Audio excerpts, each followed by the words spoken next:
Dikarenakan beliau sudah datang kepada Ustadz Husnul Fatoni, kami persilahkan untuk mungkin.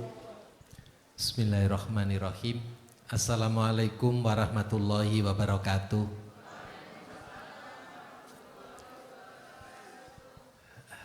Alhamdulillah alladzi farada alaina siyama haqqa hamdi wassalatu wassalamu ala Muhammadin nabiyyi wa ala alihi wa sahbihi wa jundi. Asyhadu an la ilaha illallah wahdahu la syarikalah wa asyhadu anna Muhammadan abduhu wa rasuluh la nabiyya ba'da. Yang saya muliakan Ibu Mulafiati Sutrisno serta seluruh keluarga, Mas Angga dan Mbak Anggi sekeluarga, Pak Le dan Bapak Ibu keluarga besar Permata Jingga yang mudah-mudahan senantiasa mendapat rahmat dan ridho dari Allah Subhanahu wa Ta'ala. Amin. Alhamdulillah, dengan limpahan rahmat, taufik serta hidayah Allah, kita dapat melaksanakan rangkaian ibadah amal soleh di bulan suci Ramadan. Mudah-mudahan seluruh amal ibadah yang kita laksanakan diterima Allah sebagai amal yang sholih, dan mudah-mudahan hidup kita senantiasa mendapat berkah dan ridho dari Allah Subhanahu wa Ta'ala. Amin.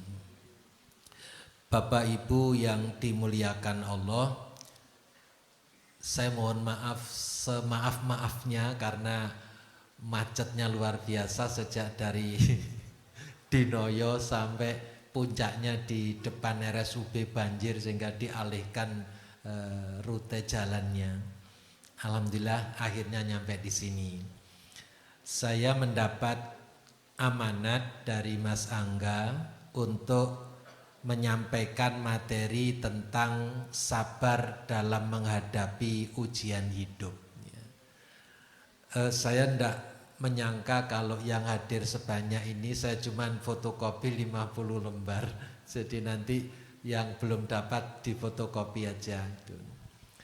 Bapak Ibu yang saya muliakan, di dalam hidup ini tidak lepas dari yang namanya ujian. Ada yang nyebut musibah. Baik ujian atau musibah itu terjadi karena 4 hal. Pertama, ujian atau musibah itu karena memang sunatullah. Artinya hukum Allah berlaku bagi hambanya. Jadi Allah memberi ujian, musibah itu untuk menguji iman dan kesabaran. Itu yang pertama. Maka menyadari kalau ujian atau musibah itu ujian iman, maka setiap ujian itu mesti akan naik kelas. Anak sekolah itu enggak mungkin naik kelas kalau enggak lulus ujian kenaikan kelas. Nah, kalau ini yang kita pahami, maka menghadapi musibah itu harus mengelola kesabaran, nerimo, karena ujian dan musibah itu datangnya kita enggak ngundang. Tapi kalau sudah datang kita nggak bisa nolak. Karena itu ya tinggal kita mengelola kesabaran, nerimo sambil berusaha untuk menghadapi musibah dan ujian itu disertai doa dan tawakal kepada Allah. Itu yang pertama. Yang kedua, ujian atau musibah itu merupakan teguran karena manusia melakukan kesalahan. Nah, ini harus disyukuri. Karena apa? Untung Allah negur agar berhenti melakukan kesalahan. Andai kata kesalahan itu dibiarkan oleh Allah tanpa ditegur, maka manusia akan menjadi celaka sekali dan rugi sekali baik di dunia maupun di akhirat. Nah, Bapak Ibu yang dirahmati Allah, contohnya ini di dalam ayat Al-Quran itu disebutkan dhoharul fasadu fil barri wal bahri bima kasabat aidinas. Telah tampak kerusakan di darat dan di lautan oleh sebab perbuatan tangan-tangan kotor manusia. Jadi kalau hutan digunduli, pohon-pohon ditebangi, buang sampah sembarangan, selokan nggak dirawat, maka terjadilah banjir bandang, tanah longsor dan seterusnya. Itu teguran Allah karena manusia salah, ya, manusia melakukan pelanggaran. Nah, yang ketiga, musibah itu, ujian itu disebabkan karena manusia berbuat zolim, sehingga ujian dan cobaan itu merupakan azab yang disegerakan. Ini yang amat sangat patut diwaspadai.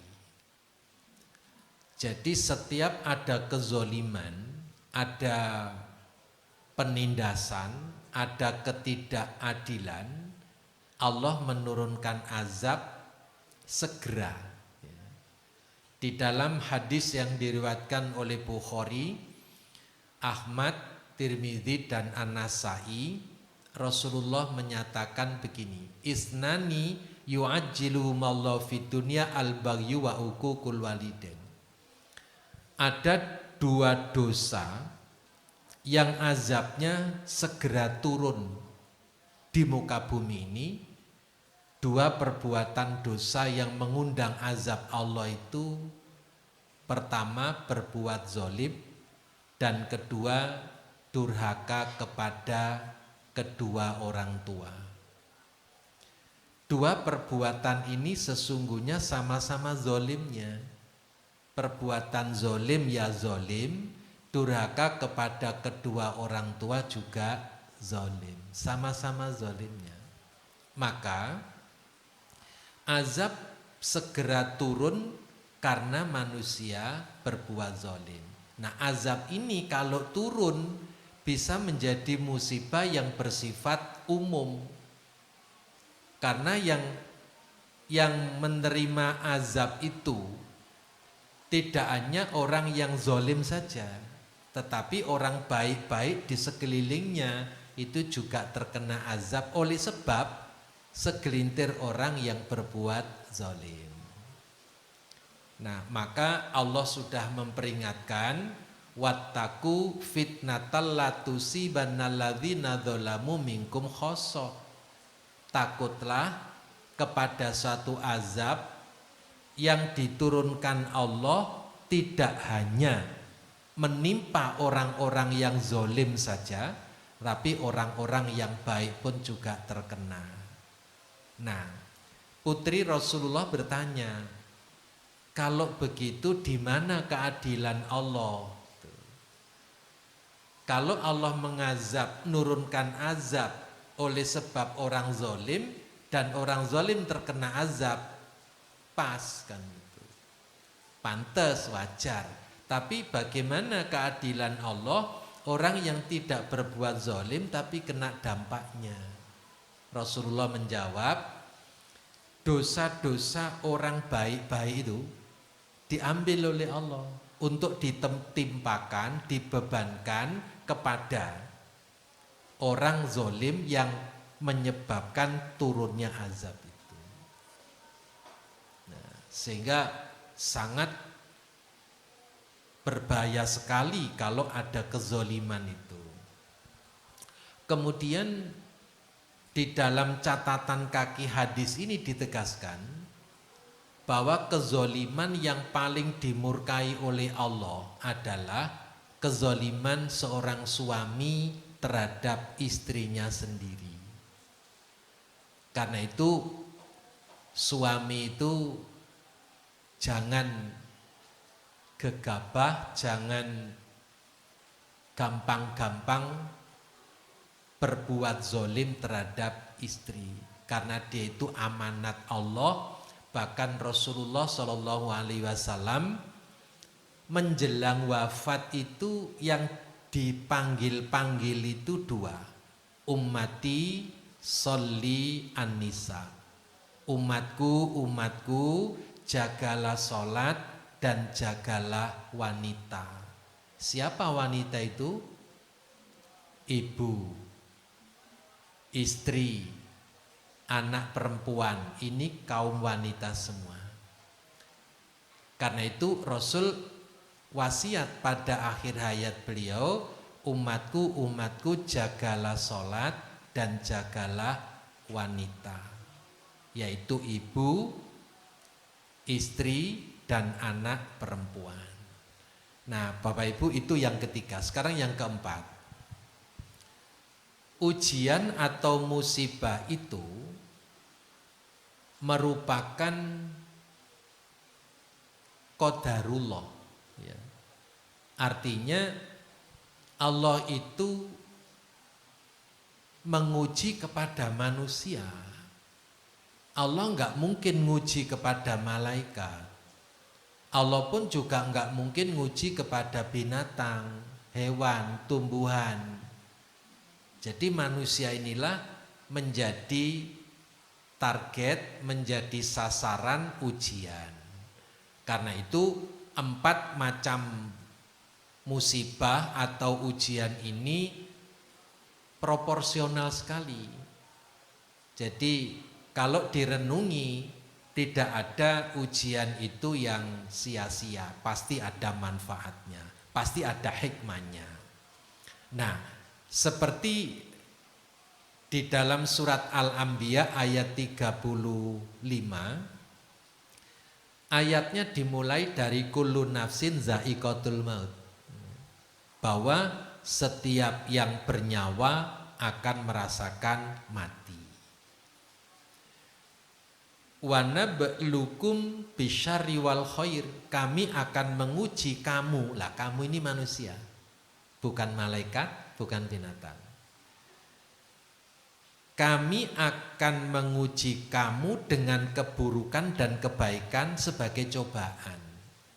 Jadi berdasarkan surat Al-Anbiya 35 ini, ujian atau musibah itu bisa berupa keburukan atau kebaikan.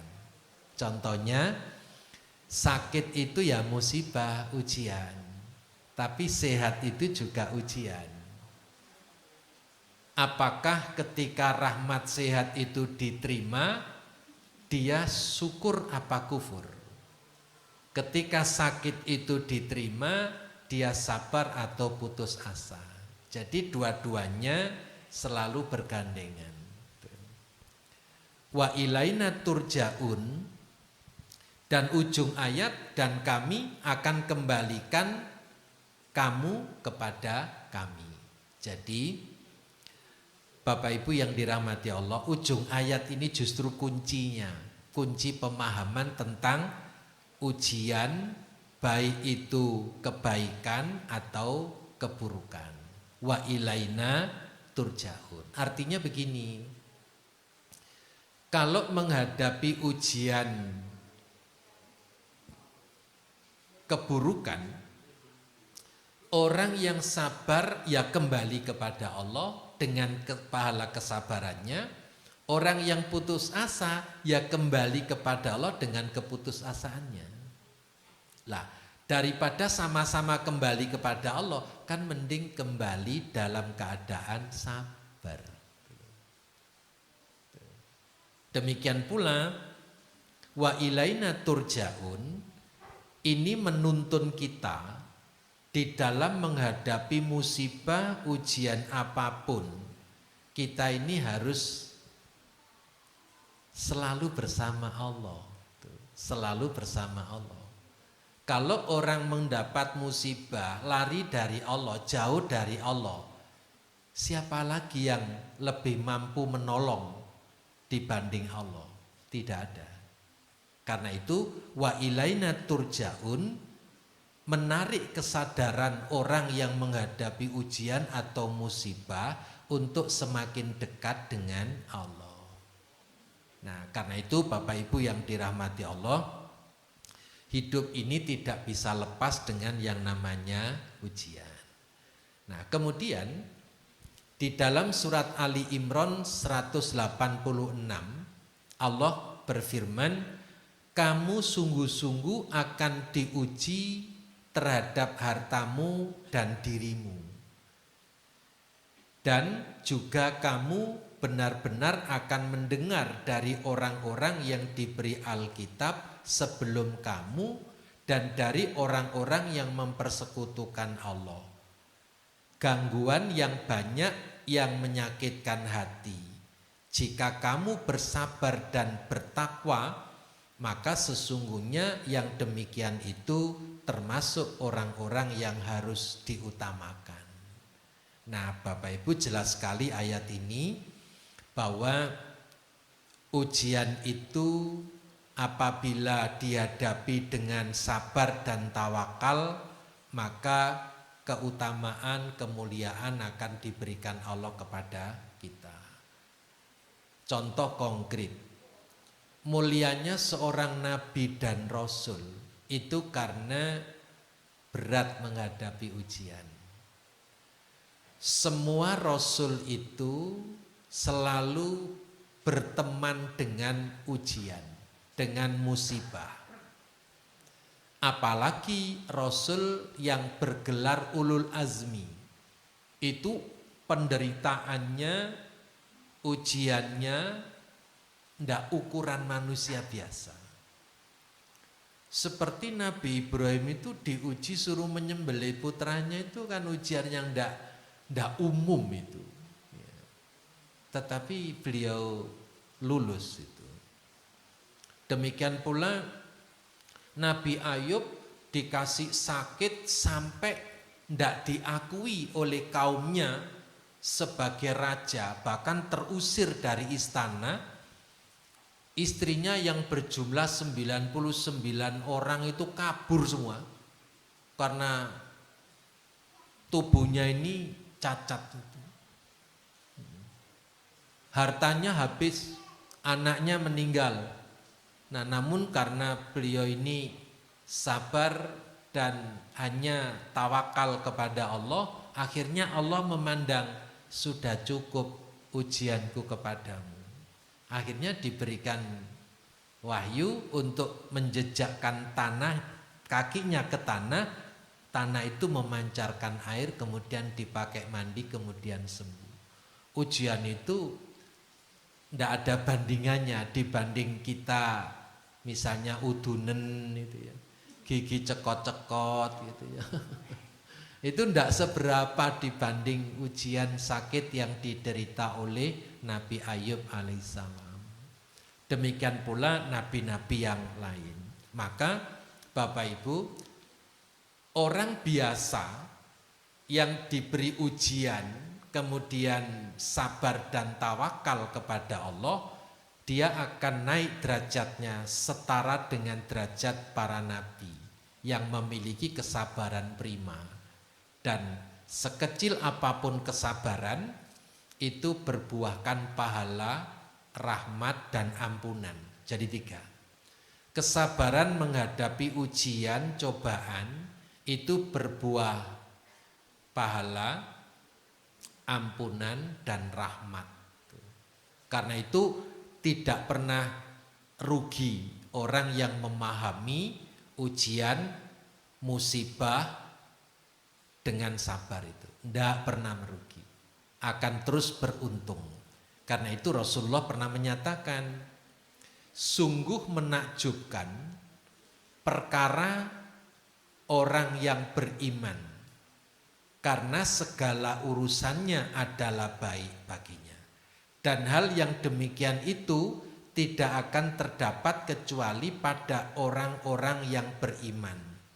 Ketika mendapatkan kebahagiaan, dia bersyukur, Dan ketika mendapatkan musibah, dia sabar karena mengetahui bahwa hal tersebut merupakan hal terbaik bagi dirinya. Nah, agar kita ini berada dalam bingkai kebaikan, maka hidup ini harus memelihara dua itu. Ketika mendapat rahmat, sibuk bersyukur. Ketika mendapat ujian apapun, apa kesulitan ekonomi, apa kelangkaan minyak goreng, apa BBM naik, ya. Nah, kita terima saja itu sebagai kenyataan.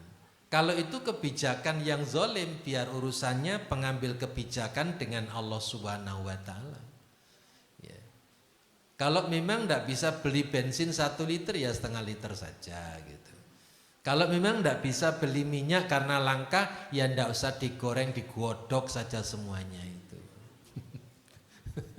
Jadi lebih enak. Jadi dewasa sekali orang beriman ketika menghadapi musibah itu.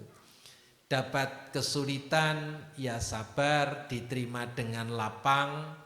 Kemudian dapat rahmat, selalu bersyukur. Ya, karena itu Bapak Ibu yang dirahmati Allah, kita kemudian harus memahami keutamaan. Jadi kalau kita sudah tahu sebab musibah itu apa, ada 4 macam tadi. Hakikat hidup ini selalu bertemu dengan musibah atau ujian. Selanjutnya, keutamaan orang yang sabar itu seperti apa?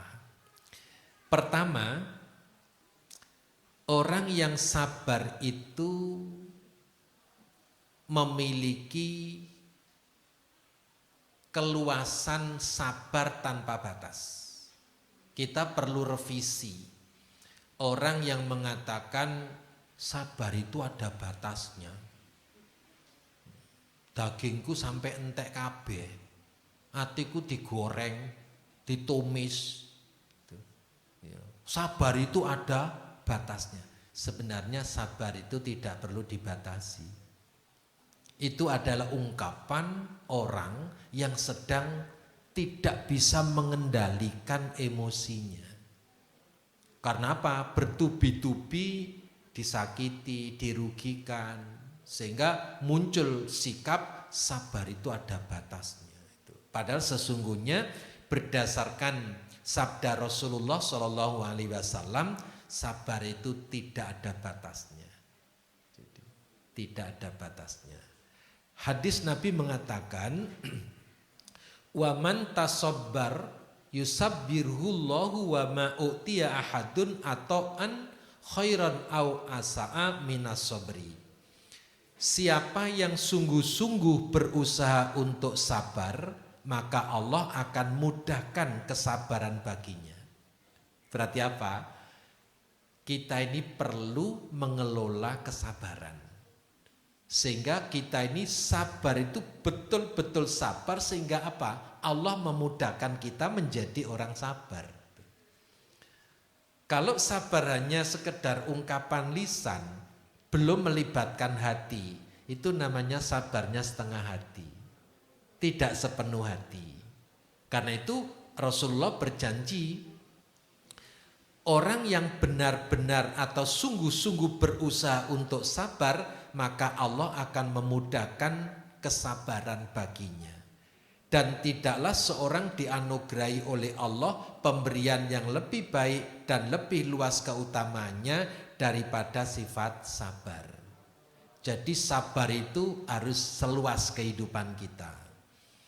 Dan memang yang mancing-mancing kesabaran itu juga seluas kehidupan kita. Ya. Semua yang kita hadapi, apa itu bentuknya kesulitan, perlakuan orang lain, situasi yang tidak menyenangkan, yaitu seluas pancingan kesabaran. Maka jangan dijadikan sesuatu yang menghalangi kita, tapi rubah mindset kita bahwa ini semua melatih kesabaran saya. Gitu. Nah, persoalannya merubah mindset itu tidak mudah. Perlu waktu, perlu kesungguhan. Sehingga apa?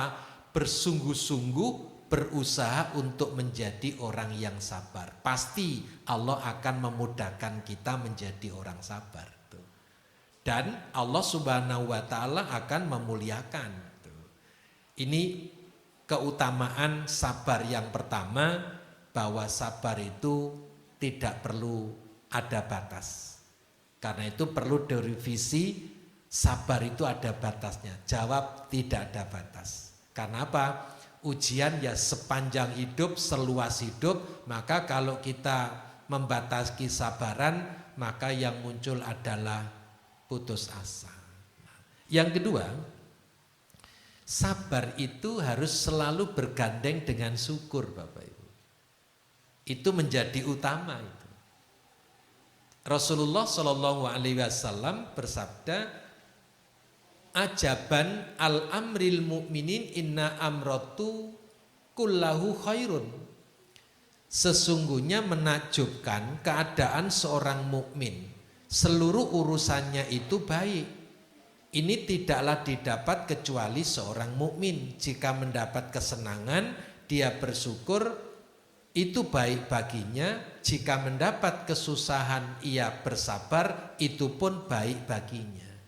Nah, tadi sudah saya bacakan terjemahnya, sekarang hadis dan terjemahnya muncul bahwa sabar itu harus selalu berdampingan dengan syukur.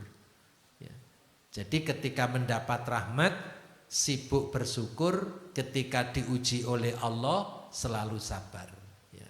Dan orang yang selalu sabar menghadapi ujian, itu tidak merasa berat. Contoh, Bapak Ibu, saya pernah menemukan seorang jamaah haji ketika berhaji, kami kebetulan bimbing. Saya dengan Pak Dr. Usman, seorang dokter jiwa itu, bersama keluarganya. Hari Jumat itu saya jam setengah 10 itu sudah berangkat ke Masjidil Haram. Kemudian ketemu dengan jamaah yang sudah yuswa, sudah sepuh, sudah tua. Itu lagi makan roti yang besar, atos itu, keras itu, sambil diolesi sele itu. Dimakan. Dari jauh saya lihat kok nikmat sekali Bapak ini. Saya hampiri, Assalamualaikum Mbak Haji, karena sudah haji.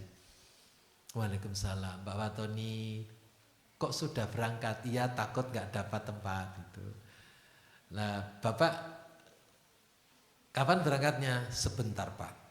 Ternyata di Mekah itu seperti di surga Pak. Loh, kami berdua terbelalak Pak. Sedang makan roti atos, diolesi sele, suhunya itu 53 derajat Pak. Panas sekali. Jadi saya berangkat tuh kudungan anduk sama air. Jadi air saya masukkan ke bak mandi, saya pakai kudung. Sampai di Masjidil Haram itu kering. Lah, saya dengan Dr. Usman itu dibikin penasaran dengan pernyataan itu. Ternyata di Mekah ini kados ten swarga Pak Watoni. Oh iya Pak, nggih. Akhirnya saya tinggal dulu, saya berangkat dulu Pak. Penjenengan selesaikan makan itu, nanti kalau sudah selesai segera berangkat ya. Sampai di Masjidil Haram kami diskusi sama Dr. Usman. Kok bisa ya Dok, Bapak itu tadi ngomong gitu. Padahal suhunya panas, umumnya orang panas itu kan gerah dan merasa tidak nyaman dibanding suasana ber-AC. Kalau orang makan bistik atau makan apa yang paling enak itu Pak? Apa Mas Angga? Sing paling enak itu. Ya. Ngomong swarga pantas Pak. Ini roti atos cuman diolesi sele itu sudah bilang seperti di swarga. Ndak nutut saya Pak. Ndak nutut. Sudah akhirnya gini Dok, kita sholat sunnah 2 rakaat lagi aja ya setelah tahiyatul masjid, barangkali nanti dapat inspirasi. Betul Bu, Bapak Ibu. Begitu kami sudah selesai sholat, saya renung, nemu ternyata bahwa ternyata Bapak ini sudah bisa menikmati ketidaknikmatan. Di saat umumnya manusia itu hanya bisa menikmati kenikmatan. Tapi tidak semua orang bisa menikmati ketidaknikmatan. Itu memang sangat filosofi. Tapi kenyataannya Bapak ini sudah bisa menerjemahkan kenikmatan yang sedikit itu disyukuri. Sehingga dia ekspresinya bahwa di Mekah ini rasanya seperti di surga. Nah kalau mau ditanya, nopo sampun nate mlebet swarga toh Pak? Itu kan ya ndak bisa jawab dah. Tapi saya nggak nanya gitu, nah, karena nanti jadi masalah gitu. Saya hanya menghargai, waduh, ekspresi syukur orang ini luar biasa, luar biasa. Ya. Nah Bapak Ibu itu jadi syukur itu harus selalu bergandengan dengan sabar karena yaitu hidup ini kadang lapang, kadang sempit, kadang tertawa, kadang menangis, kadang kita ini bergembira ria sampai menangis, kadang menangis terus gembira, terus saja dinamika itu akan terus ada bersama manusia. Kemudian Bapak Ibu, yang ketiga, sabar itu umumnya memang ketika secara spesifik menghadapi musibah apapun bentuknya, itu oleh Allah Subhanahu wa Ta'ala dihargai seperti dalam hadis Nabi, inna idhomal jazai ma'a idhomil balai wa inna allaha idha habba qauman talahum faman radiya falahu ridho wa man sakhita falahu sakhatu. Sesungguhnya besarnya pahala itu sesuai dengan besarnya ujian. Jadi Allah menghargai kesabaran seseorang ketika menghadapi ujian, itu pahalanya sebesar ujian itu. Jadi kalau ujiannya berat, dia sabar, pahalanya ya sebesar beratnya ujian itu. Dan bahwa Allah apabila menyayangi atau mencintai suatu kaum, maka Allah akan mengujinya.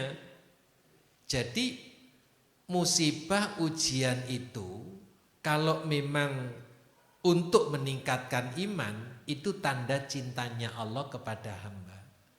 Sampai andai kata ujian musibah itu teguran karena manusia melakukan dosa, itu pun juga karena kasih sayang Allah. Kira-kira berapa? Oke, nggih. Dan kalau seandainya musibah itu karena azab Allah, itu pun masih dalam bingkai cintanya Allah. Karena apa? Karena biar orang itu bertaubat. Karena itu musibah itu kalau kita kelola dengan baik sebagai bagian dari rahmat yang juga kita kelola, insya Allah jadi baik.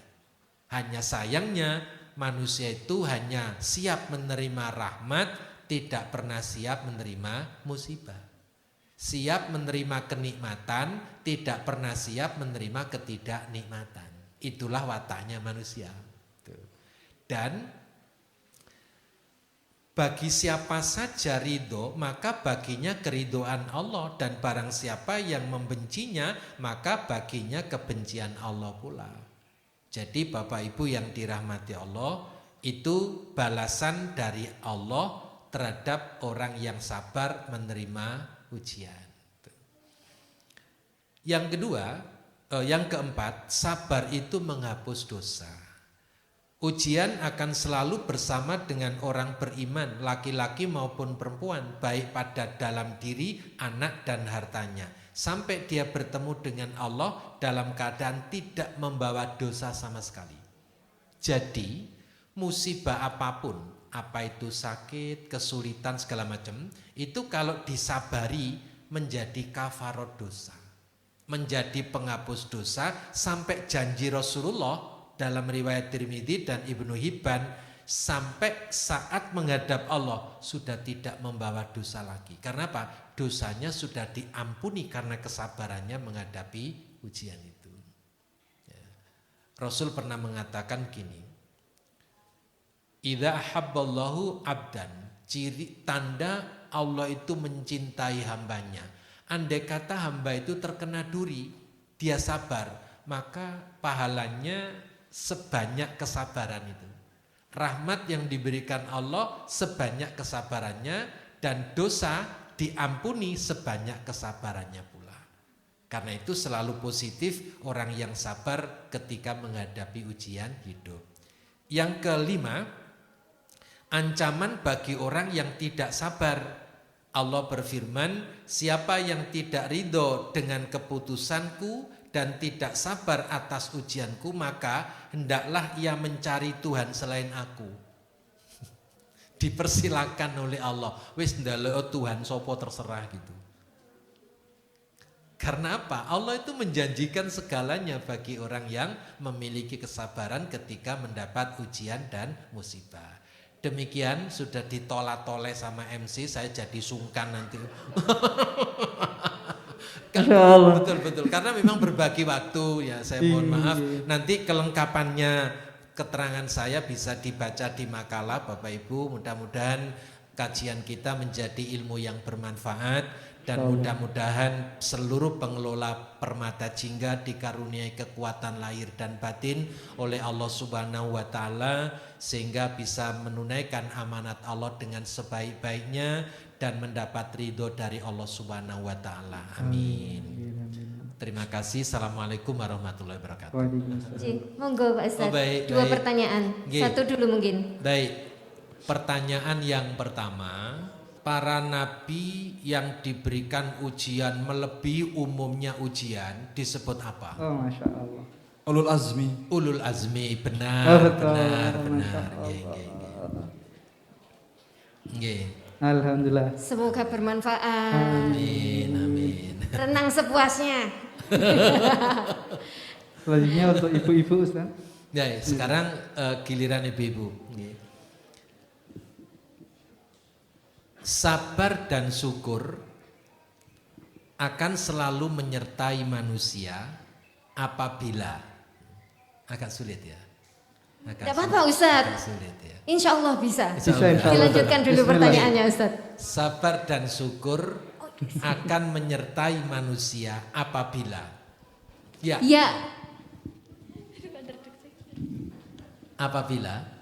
Apabila ketika mendapat kebahagiaan itu bisa bersyukur dan bahagia, dan ketika mendapatkan ujian atau cobaan itu juga tetap bersabar dan menerima.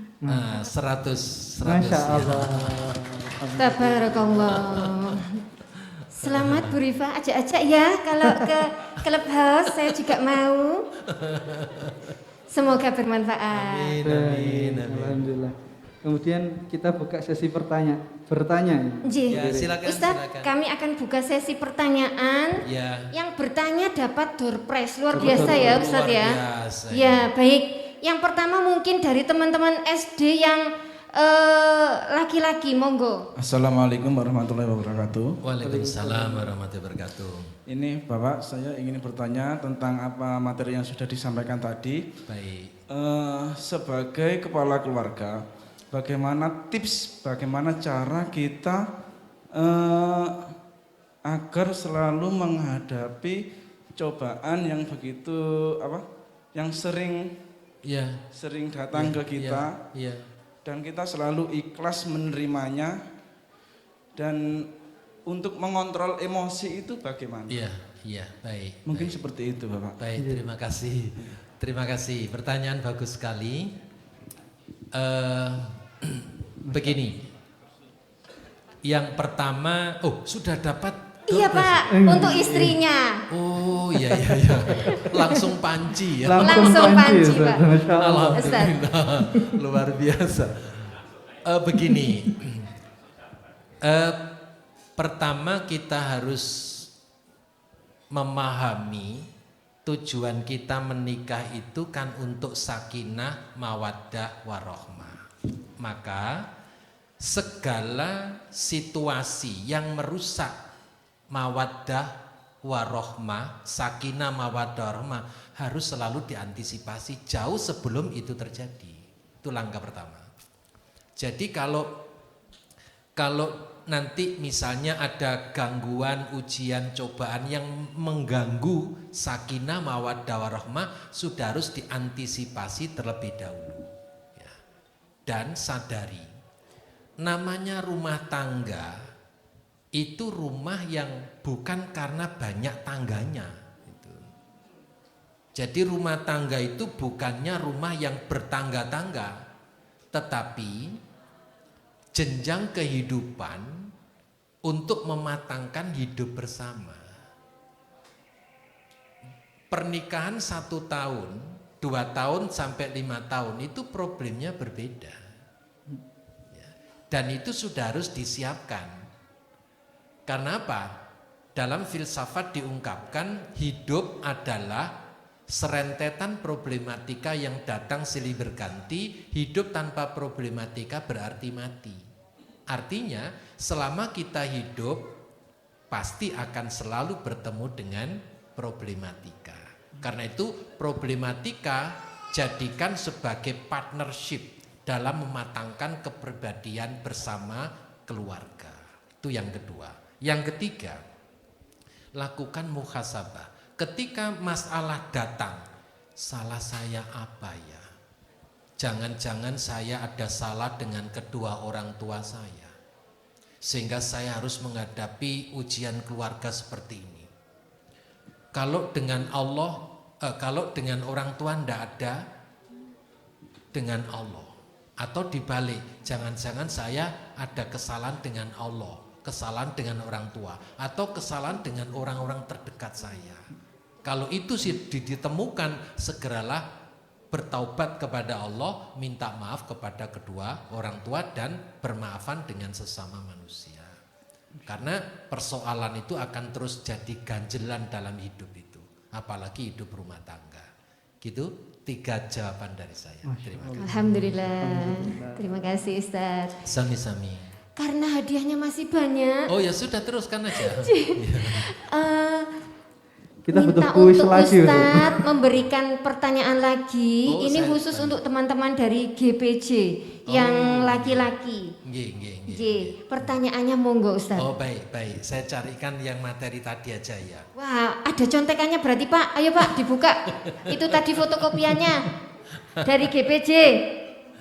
Ya, saya tadi menyampaikan bahwa ujian musibah itu realitas sunnatullah. Apa arti sunnatullah itu? Dari GPJ. Monggo teman-teman. Oke. Dari GPJ Pak. Oke, Ya, Tom. ya. Ya Allah, silahkan. Monggo. Ketentuan atau kehendak Allah. Oh, kalau ketentuan itu kodok dan kodar. Ya. Di itu fotokopiannya Pak. Sunnatullah itu apa artinya? Sunatullah Pak. Bahwa ujian musibah itu merupakan realitas sunnatullah. Apa arti sunnatullah? Kita sering mengatakan, ini kan sudah menjadi sunnatullah. Lah ya apa sunnatullah itu? Baik. Iya Pak, teman-teman Dilempar dari GPJ. sesuatunya. Silakan ada yang Enggak, lain. Dilempar. Dari mana Bapak GPJ? Pak Khairul, iya betul. Pak Khairul, ya. GPJ, boleh. Kehendak Ustaz. Oh, kehendak itu irodah. Irod. Kodok dan kodar itu ketentuan. Pak. Waduh, masih belum tepat. Masya Allah. Kalau begitu saya lempar nggih Ustadz Tuh, ke dilempar lagi. teman-teman dari Oke. yayasan, baik Oke. yang perempuan maupun laki-laki, monggo. Sunnatullah tadi ya? Ya, Pertanyaannya ya sunnatullah. Ustadz. Masih tetap kita Masih pertahankan tetap sunnatullah. saya lempar ke teman-teman dari Tadi- yayasan atau SMP. Nggih, tadi sudah dijawab. Silakan Ibu. Insya Allah gini ya Ustadz, sunatullah itu adalah setiap manusia itu kan diuji. Jadi, Loh lah iya. Jadi jadi ujian itu merupakan tujuan dari realitas sunatullah. Lah ya sunatullah itu lopo gitu. sudah ketentu. Jadi Arti sunatullah itu saja, diciptakannya- sunatullah itu. Jadi diciptakannya manusia itu kan untuk tujuannya untuk diuji gitu. Iya, enggak tepat. Ya, Baik. belum tepat. Iya, silakan. Silakan Ibu Ririn, silakan. Bingung saya ini. Sebentar, ya Miss Safa, boleh ya? Boleh. Iya, terima kasih Ustadz. Sunatullah maksudnya datang tidak diundang dan kalau datang tidak bisa ditolak. Oh, itu sikap kita. Sikap kita bukan. Masya Allah. SMP sebentar. Teman-teman SMP, teman-teman SMP, mana SMP teman-teman? Oh, itu tuh belakang SMP. Enggak angkat tangan nih, Bang. Udah dapat. Sudah. Ketetapan dari Allah. Ketetapan dari Allah. Sama dengan tadi yang pertama ya. Kodok dan kodar itu ketetapan. Kodok dan sweet Pak, sweet. Siapa sih menang? Ya, silakan. Ketentuan dari Allah. Lu lihat itu ketentuan dari Allah. Kepastian. Kepastian itu kodok dan kodar seperti waduh, Pak. sejak Silakan. dilahirkan ibu ada kepastian, ada kodok. Silakan. Sunnatullah itu hal yang lumrah terjadi dalam kehidupan manusia. Hal yang pasti terjadi. Ini Allah bukan manusia, sunnatullah. Oh, sunnah. Iya. Kalau Bapak dari GPC. jawaban Bapak tadi itu sunnah manusia, sunatan namanya itu tadi itu. Bapak dari mana? GPC. PJ, Monggo, silakan. monggo. Ketentuan dari Allah atau hukum Allah? Nah, yang dua tadi betul, hukum Allah. Hukum Allah, Masya Allah. Gimana Ustaz? Ya, hukum Allah. Yang kedua tadi betul. Betul. Masya Allah. Jadi gini. Jadi sunnatullah itu hukum yang telah ditetapkan Allah bagi makhluknya. Ya, panas, dingin. Kita ini kadang-kadang panas, kadang dingin, itu sunnatullah, ketetapan Allah. Kita kadang merasa senang, merasa sedih, kadang sehat, kadang sakit, itu hukum yang telah ditetapkan oleh Allah. Jadi hukum ya. Oke. Masih ada? Masih ada Ustaz. Ditutup sudah dengan mepet. doa Ustaz sambil menunggu. Siap. Sambil Ci. menunggu nggih. azan maghrib. Bismillah. Baik, Bapak dan Ibu, kita tunda kuisnya.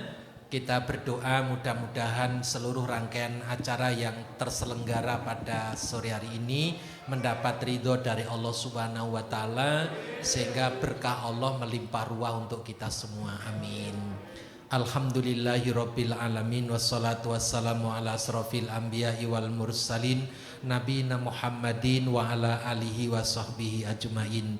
Allahumma inna nas'aluka sabata fil amri wa salima wa nas'aluka lisanan shodiqo wa nas'aluka min khairi ma ta'lam wa na'udzubika min syarri ma ta'lam wa nastaghfiruka lima ta'lam innaka anta 'allamul ghuyub.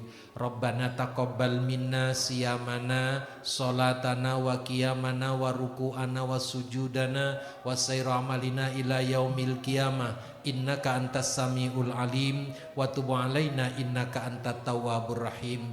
Allahumma tawwil umurana wa sahih ajsadana wa nawwir qulubana wa sabbit imanana wa ahsin a'malana wa wasi arzaqana wa ilal khairi qaribna wa ani syarri ab'idna wa aqdi hawaijana fid dini wad dunya wal akhirah. Rabbana atina fid dunya hasanah wa fil akhirati hasanah wa qina azabannar walhamdulillahi rabbil alamin.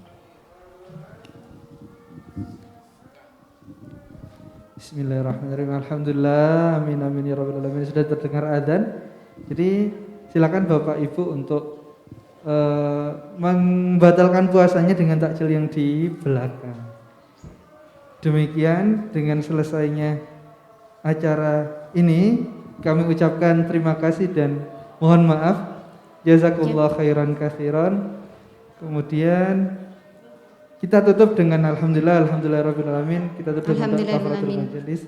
Subhanakallahumma wa bihamdika asyhadu an la ilaha illa anta astaghfiruka wa atubu ilaik. Silahkan bisa ke belakang untuk sholat, bisa karena sudah boten hujan bisa ke Masjid Abdullah.